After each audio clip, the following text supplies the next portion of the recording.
Hola, muy buenos días, doctora y compañeros. Es un gusto para nosotros presentarles el tema del capítulo 65 de nuestro libro de estudio, el cual lleva por nombre Funciones secretoras del tubo digestivo. Los integrantes los pueden ver en esta diapositiva. Coordinador, mi persona, Samuel Suchita Ramírez, Diego Alberto Sarceño Calderón, Walter Humberto Cervantes Bardés, Susan Yajaira Cortés Cardona, Gabriela María Aldana Echeverría, Eric Josué del Cid Moscoso y Loren Adriana Aldana Sosa, y cada uno con su respectivo carnet. A continuación vamos a comenzar con nuestra exposición, y así que les dejo el tiempo con mi siguiente compañera. Mi nombre es Susan Yajaira Cortés Cardona, con carnet 2020-46557. Les voy a hablar un poco sobre los principios generales de la secreción del tubo digestivo. Entre los primeros tenemos los tipos de glándulas del tubo digestivo, que son 4 tipos. En primer lugar, tenemos la superficie del epitelio de la mayor parte del tubo digestivo. Este posee glándulas mucosas unicelulares, que también las llaman células calciformes por su aspecto de calidez. Tenemos en segundo lugar las zonas superficiales del tubo digestivo. Están cubiertas por depresiones que representan invaginaciones, y también el intestino delgado, que estas depresiones se llaman células de Lieberkühn. En tercer lugar, tenemos el estómago y la parte proximal del duodeno, que tienen un gran número de glándulas tubulares profundas. En el cuarto lugar, tenemos varias glándulas complejas asociadas al tubo digestivo, tales como las glándulas salivales, el páncreas, el hígado y el estómago.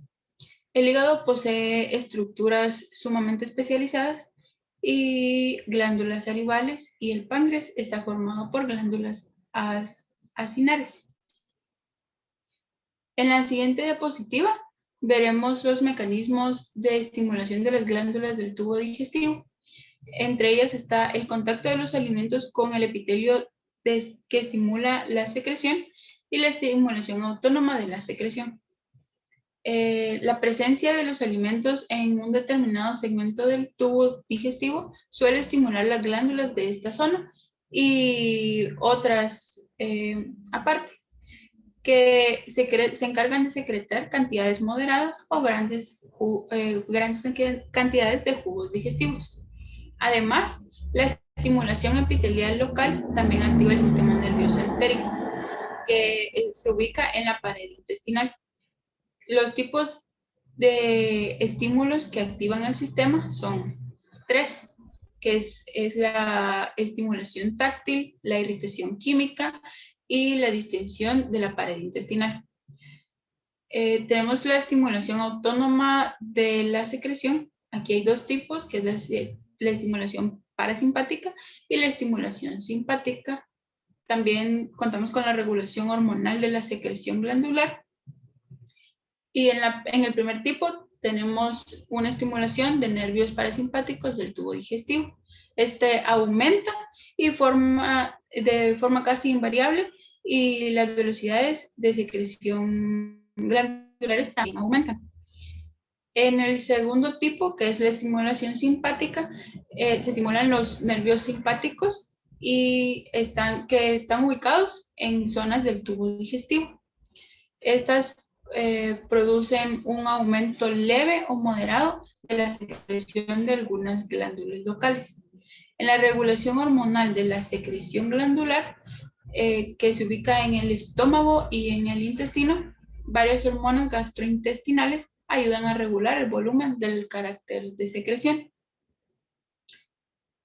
Luego tenemos los mecanismos básicos de la secreción por las células glandulares. Aquí tenemos secreción de sustancias orgánicas y secreción de agua y electrolitos. Tenemos que son 6 tipos de secreción de sustancias orgánicas. En primer lugar, tenemos los nutrientes necesarios para la formación de secreción. Tenemos muchas mitocondrias localizadas. Esto lo podemos ver en la imagen que se presenta en la diapositiva. La energía procedente del ATP. Los productos de secreción se transportan a través de los túbulos del retículo endoplasmático. También dentro del aparato de Golgi, los materiales se modifican, sufren adiciones o se concentran. Estas, como sexto lugar, tenemos que las vesículas quedan almacenadas hasta las señales de control nervioso y hormonales, y estas expulsan su contenido hacia superficies celulares. En el siguiente tipo tenemos secreción de agua y electrolitos, que es una segunda función de glándulas, que es la secreción suficiente de agua, y junto con esta secreción tenemos las sustancias orgánicas. La secreción en las glándulas salivales está expuesta posteriormente con más detalle. En la imagen podemos ver también la forma de secreción de agua y electrolitos, que sería la segunda imagen de tipo B. En la siguiente diapositiva vamos a ver las propiedades de lubricación y protección del moco e importancia del moco en el tubo digestivo. El moco es una secreción densa. Tenemos también varios tipos. El primero es que tiene una cualidad adherente que permite fijarse con firmeza a los alimentos, y esto va a producir lo que vendría siendo las masas fecales. En el segundo lugar, las consistencias suficientes para cubrir la pared gastrointestinal. En el tercer lugar, tenemos su resistencia al deslizamiento. Y el cuarto, que sería que el moco hace que las partículas fecales se adhieran entre ellas. La siguiente cualidad es que es muy resistente a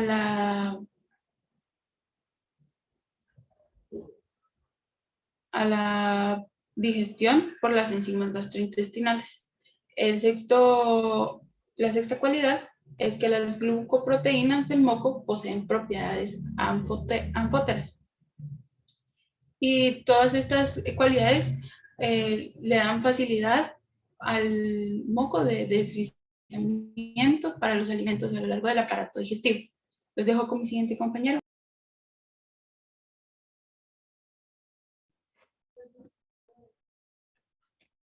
Mi nombre es Eric Josué del Cid Moscoso, con carnet 2020-44867, y voy a hablarles un poco sobre la secreción de saliva.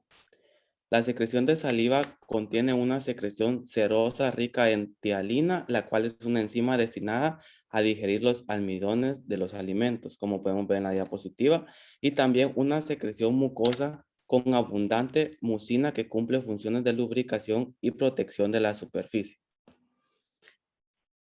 La secreción salival se produce en dos fases. La primera interviene en los acinos y en la segunda los conductos salivales. La saliva contiene grandes cantidades de iones potasio y bicarbonato. Como podemos ver en la siguiente tabla, nos muestra sobre el volumen diario en mililitros y el pH, como por ejemplo la saliva 1000 mililitros y el pH 6 y 7. La secreción gástrica 1500 y el pH entre 1, 3 y 5, entre otros.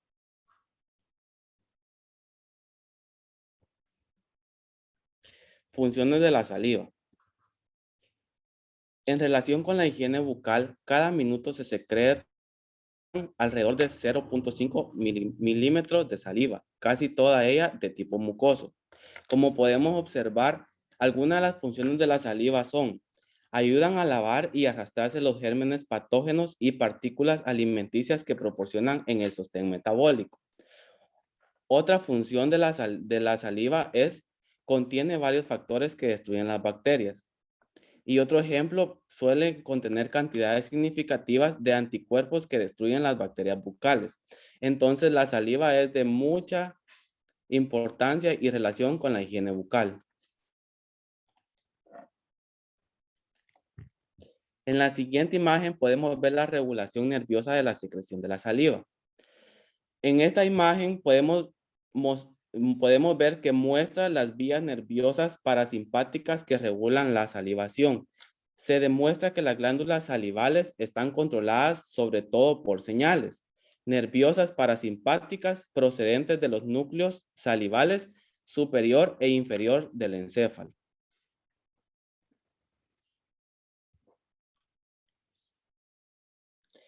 Y por último voy a explicarles un poco sobre la secreción esofágica. Dice que la secreción esofágica son solo de naturaleza mucosa y principalmente proporcionan lubricación para la deglución. Lo dejo con mi siguiente compañero. Muy bien, mi nombre es Walter Humberto Cervantes Valdés, con carnet 2020-42364. Les hablaré sobre la secreción gástrica y algunas de sus características. La mucosa gástrica posee dos tipos de glándulas, lo que vienen siendo las oxínticas y las pilóricas. Las oxínticas secretan lo que es ácido clorhídrico, pepsinógeno, factor intrínseco y moco. Se encuentran en el cuerpo y el fondo gástrico. Constituyen el 80% de las glándulas. Las pilóricas secretan moco para protección del píloro y gastrina. Se localizan en el antro y conforman el 20% de las glándulas. Acá podemos observar en la imagen izquierda algunas células. Las células mucosas del cuello que secretan moco, las células oxínticas que secretan grandes cantidades de pepsinógeno, las células pépticas o principales que secretan ácido clorhídrico y factor intrínseco. Acerca del mecanismo básico de la secreción del ácido clorhídrico. Tras un estímulo, las células parietales secretan una solución ácida alrededor de 160 millones de ácido clorhídrico. Este ácido se forma en las proyecciones vellosas del interior de los canalículos. El ion cloruro se transporta de forma activa del citoplasma a la célula parietal a los canalículos y los iones sodio se extraen de los canalículos al citoplasma. Estos dos efectos crean un potencial que oscila entre menos 40 y menos 70 milivoltios. De esta forma, grandes cantidades de cloruro de potasio y cantidades menores de cloruro de sodio penetran al interior de los canalículos. En el citoplasma celular, el agua se disocia en iones hidrógeno e hidróxido. Los iones hidrógeno se secretan de forma activa hacia los canalículos, se intercambian por iones potasio.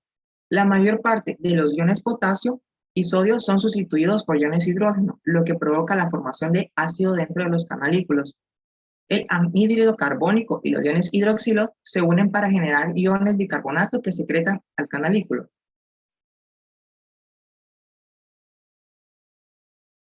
Ok, tres factores básicos que estimulan la secreción de gastrina. Tenemos la acetilcolina, el ácido clorhídrico y el moco. La acetilcolina, liberada por la estimulación parasimpática, excita la secreción de pepsinógeno por las células pépticas. El ácido clorhídrico, por las células parietales y el moco, por otra parte, por las células mucosas. Glándulas pilóricas. La estructura de la glándula pilórica es muy parecida a la de la oxíntica, pero contiene pocas células pépticas y parietales. En la glándula pilórica existen muchas células mucosas que secretan pepsinógeno y grandes cantidades de moco que ayuda a lubricar el movimiento de los alimentos y protege la pared del estómago. También secreta lo que es la gastrina. Las células mucosas superficiales, por otra parte, en la superficie de la mucosa gástrica, posee una continua de células mucosas. Secretan grandes cantidades de moco muy viscoso. Constituye un importante escudo a la pared gástrica. La pared gástrica no entra en contacto con el ácido por la alcalinidad de este moco. La estimulación de la secreción ácida gástrica. Tenemos la estimulación por ácido clorhídrico y la estimulación por gastrina.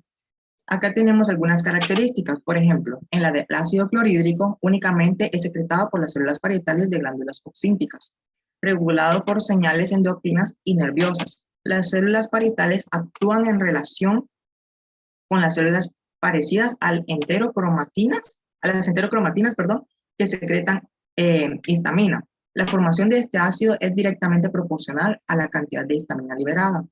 En la gastrina, por otra parte, esta liberada se encuentran en las glándulas pilóricas, son polipéptidos grandes. Tenemos el de G34 y el de G17. El de G17 es el más abundante. Y otro dato importante de este es que, como ya sabemos, están compuestos por aminoácidos. G34 quiere decir que está compuesto por 34 aminoácidos y G17 que está compuesto por 17. Y este, que es el más pequeño, es el más abundante, como ya había dicho. Las células G se estimulan por proteínas encontradas en alimentos para liberar la gastrina, lo que provoca la liberación de histamina. Gracias.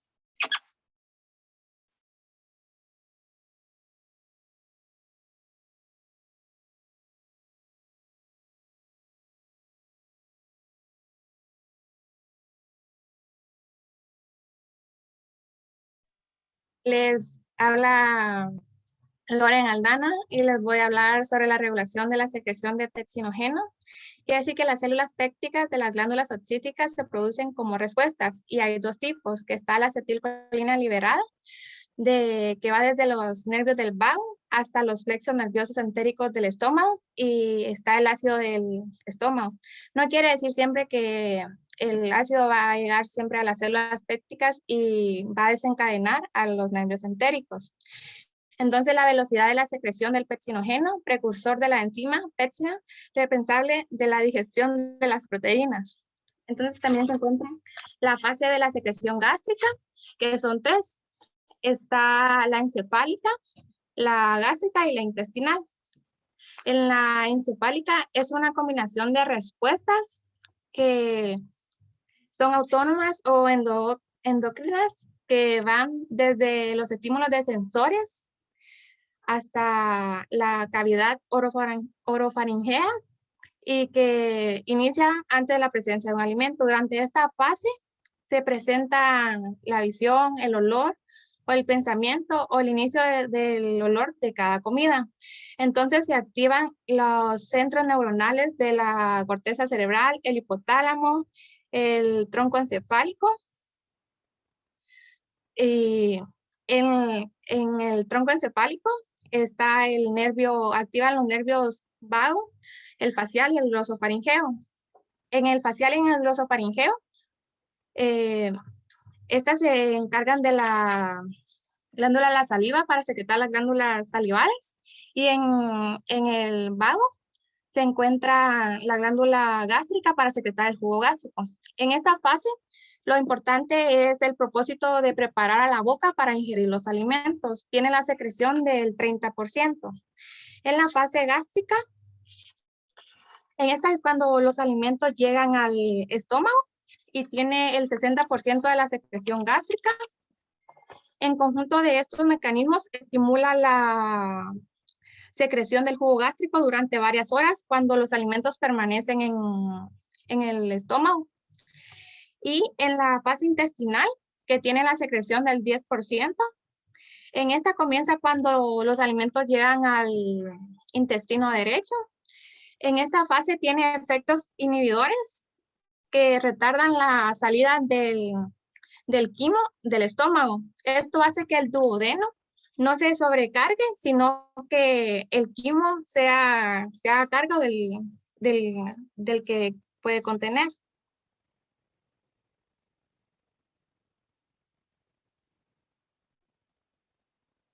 En la inhibición de la secreción gástrica por otros factores gástricos está el reflejo enterogástrico inverso transmitido por el sistema nervioso mientérico, los nervios simpáticos extrínsecos y por el vago. Y también tiene hormonas, una de ellas es la secretina y otras tres hormonas, el péptido insulinotrópico, que es dependiente de la glucosa, el polipéptido intestinal vasoactivo y la somatostatina. Está la secreción gástrica durante el periodo interdigestivo, que es una actividad que va en cualquier lugar del tubo digestivo, es escasa o es nula, y el estómago limita a secretar todo el jugo gástrico. Entonces aparecen las células no oxínticas y que están formadas por moco, sobre todo, y es escasa en la pepsina y no contiene mucho ácido. Los dejo con mi siguiente compañero. Mi nombre es Diego Alberto Sarceño Calderón, con carnet 2020-42-366, y les voy a hablar sobre la secreción pancreática. El páncreas, que sabemos que está situado por detrás del estómago y paralelo a este, es una glándula compuesta de gran tamaño, y sus acinos pancreáticos son los encargados de secretar grandes cantidades de enzimas digestivas pancreáticas y sus conductos de menor y mayor calibre son los encargados de secretar grandes cantidades de bicarbonato sódico. Estos pasan por el gran conducto pancreático y luego suelen unirse con el conducto del colédoco antes de su evacuación en el duodeno por la papila del váter que está rodeado por el esfínter de Oddi. El páncreas también secreta insulina, pero el tejido que produce la insulina es diferente al que produce el jugo gástrico pancreático. De modo de que la insulina, perdón, se secreta directamente a la sangre y no se secreta en el intestino.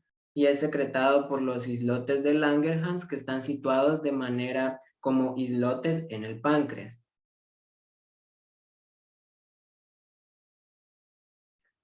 Enzimas digestivas pancreáticas. La secreción pancreática contiene múltiples enzimas destinadas a la digestión de los tres principales tipos de alimentos, que son los hidratos de carbono, las grasas y las proteínas. Los principales tipos de enzimas proteolíticas que contiene la secreción pancreática son la tripsina, la quimiotripsina y la carboxilpolipeptidasa. Por mucho la que está más presente en las secreciones pancreáticas es la tripsina.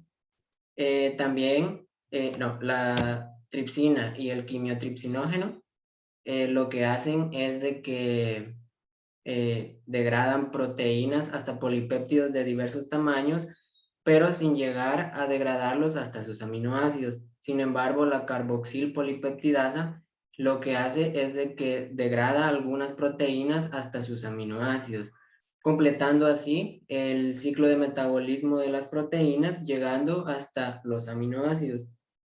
También tenemos de que las enzimas destinadas a la digestión de hidratos de carbono es principalmente la amilasa pancreática, destinada a la degradación del almidón y de la glucosa, pero no de la celulosa, que los convierte en disacáridos y en risacáridos. Las enzimas principales de la digestión de grasas es la lipasa pancreática, destinada a hidrolizar grasas neutras y convertirlas a ácidos grasos y monogliceroles.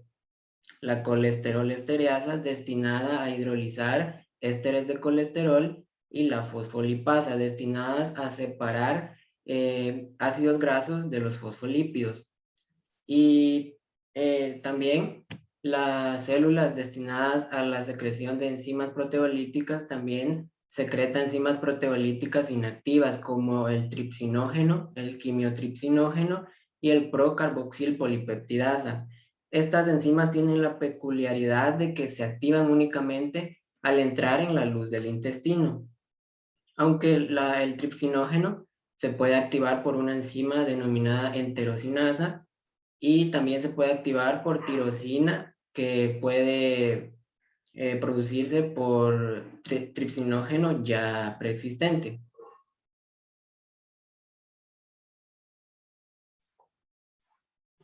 También debemos de mencionar la importancia que es el inhibidor de la tirosina, debido a que algunas enzimas que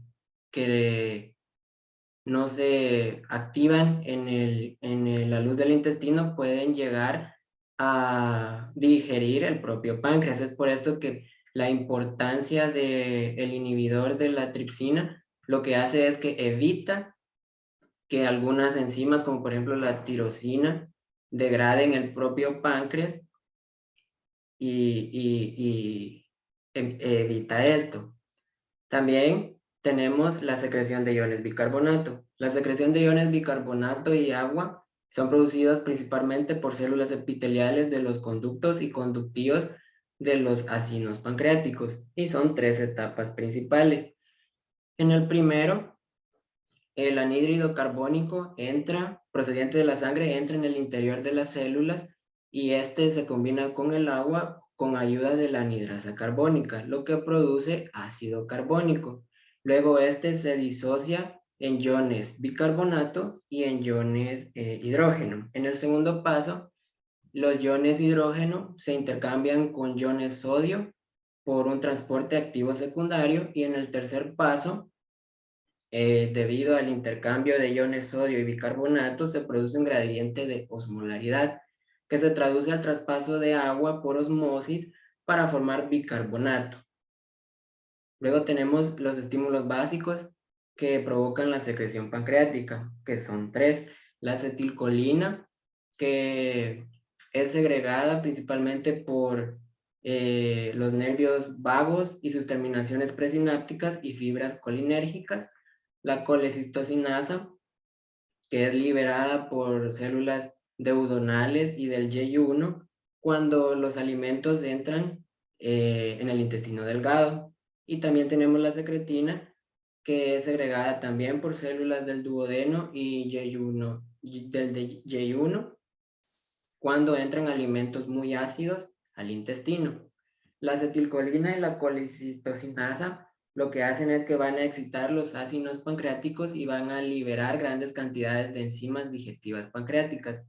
Y la secretina, al contrario de los dos anteriores, va a producir grandes cantidades de bicarbonato sódico. Fases de la secreción pancreática. Son 3 y son las mismas que la secreción gástrica. En la fase cefálica, las señales nerviosas de origen encefálico, que también están en la secreción gástrica, estimulan la liberación de acetilcolina. En esta etapa se producen alrededor del 20% de enzimas totales que se producen después de cada comida. En la fase gástrica, la estimulación nerviosa de la secreción pancreática continúa y se añade entre el 5 y el 10% de enzimas pancreáticas. Y en la fase intestinal, una vez que el quimo sale del estómago y penetra en el intestino delgado, la secreción pancreática se vuelve copiosa, sobre todo en la respuesta a la hormona de la secretina. Gracias, los dejo con mi siguiente compañero.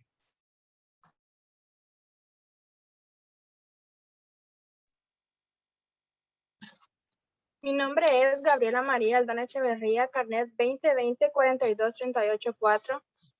Secreción de bilis por el hígado. Una de las muchas funciones del hígado es la secreción de bilis, en cantidades que oscilan entre 600 y 1000 mililitros al día. La bilis ejerce dos funciones importantes. En primer lugar, desempeña un papel importante en la digestión y absorción de las grasas, porque los ácidos biliares realizan dos funciones.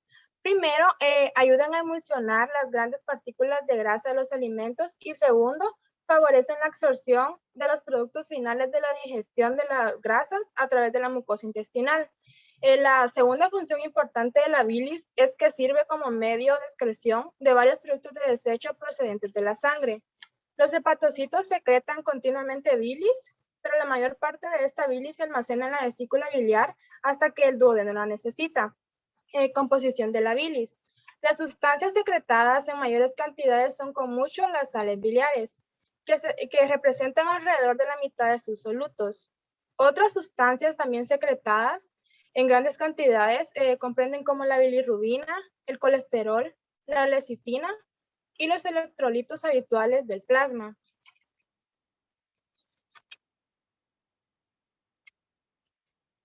Función de las sales biliares en la digestión y absorción de las grasas.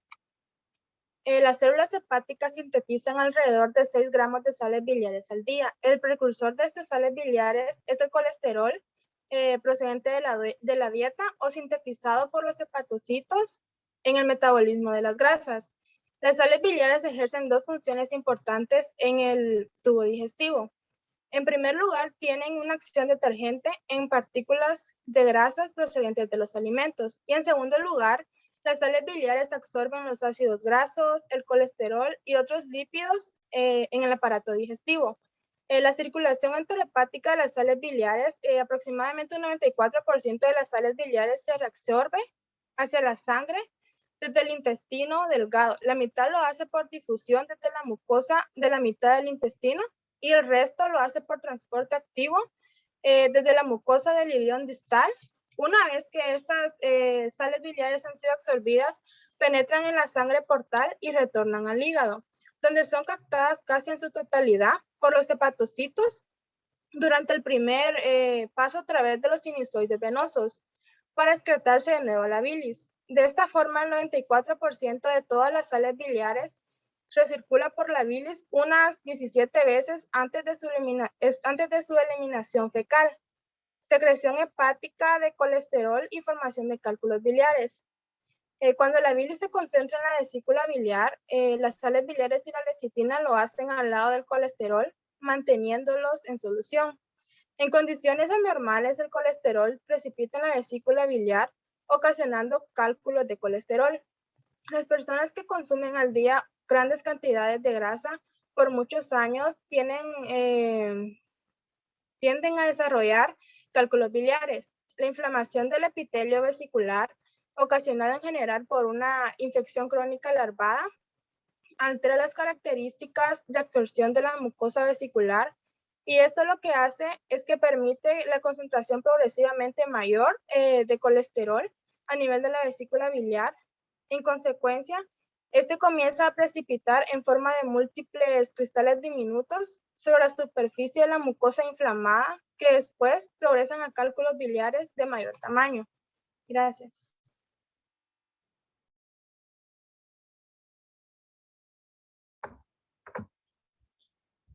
Bueno, ya para concluir con nuestra exposición el día de hoy, yo les voy a hablar sobre las secreciones del intestino delgado y sobre las secreciones del intestino grueso. Voy a comenzar explicando las secreciones del intestino delgado. Nuestro intestino delgado contiene específicamente en el duodeno, en el área de la glándula de Vater, contiene unas glándulas que se llaman glándulas de Brunner, que estas secretan una gran cantidad de moco alcalino en respuesta a diversos estímulos. Estos diversos estímulos pueden variar dependiendo hasta de una alteración hormonal gastrointestinal, hasta alteraciones en el moco gástrico, etc.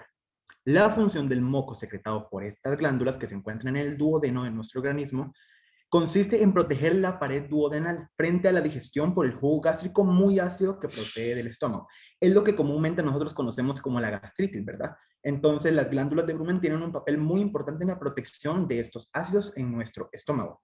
También es importante saber que al momento de realizarse una alteración parasimpática y que el sistema nervioso se encuentre dañado, esto puede inhibir las glándulas de Brunner. ¿Qué quiere decir esto?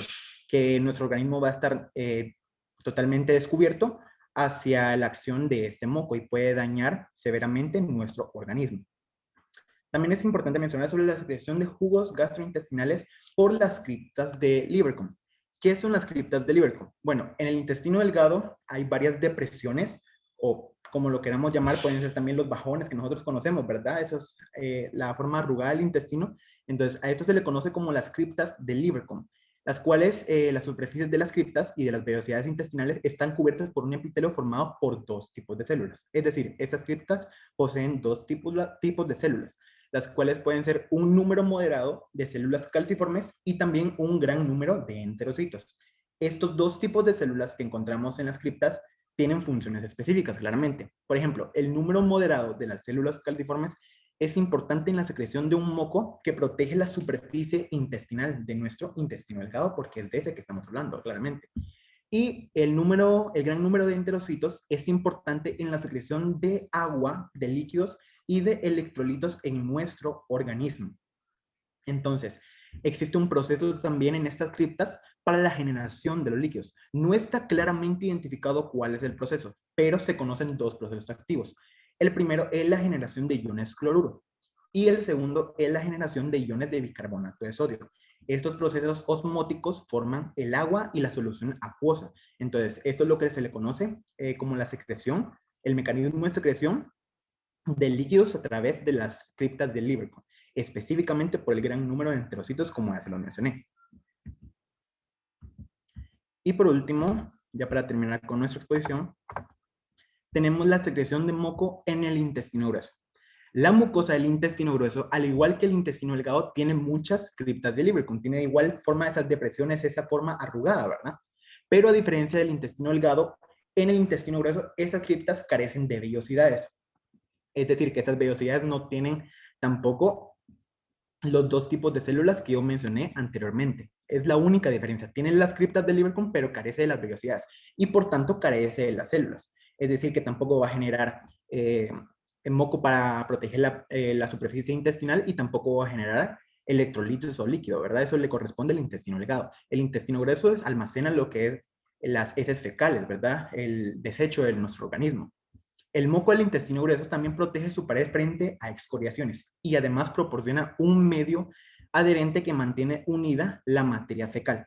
También es importante saber que el moco, la alcalinidad de este, tiene un pH de 8 aproximadamente. Al hablar de pH estamos hablando del potencial de hidrógeno, lo cual nos dice si una secreción es ácida o es básica. Entonces, la alcalinidad del moco que es secretado en el intestino grueso también protege la pared del intestino grueso para que no se provoque una irritación, lo cual conocemos como también problemas para defecar, para ir al baño, ¿verdad? Las personas que padecen de eso. Y hablando de la irritación, cuando hay una irritación en nuestro intestino grueso, se provoca lo que es también la diarrea, comúnmente también, no como se le conoce, ¿verdad? Entonces, al momento que hay una irritación en nuestro intestino grueso, hay un exceso grande de líquidos, lo cual puede dañar severamente nuestro organismo, porque estamos careciendo ya de nutrientes, porque se está excediendo la evacuación de estos, ¿verdad? Entonces, es importante el mantenimiento adecuado de nuestro organismo para que estas cosas no sucedan, ¿verdad? Para que el moco y el organismo puedan funcionar de la manera correcta y así no se pueda provocar una irritación en nuestro intestino grueso. Bueno, esta ha sido toda nuestra exposición. Muchísimas gracias por su atención. Y como mencioné al inicio de esta exposición, este es el tema del capítulo 65. Ahí pueden ampliar la información totalmente y si tienen dudas, pueden hacernos llegar con mucho gusto. Muchas gracias.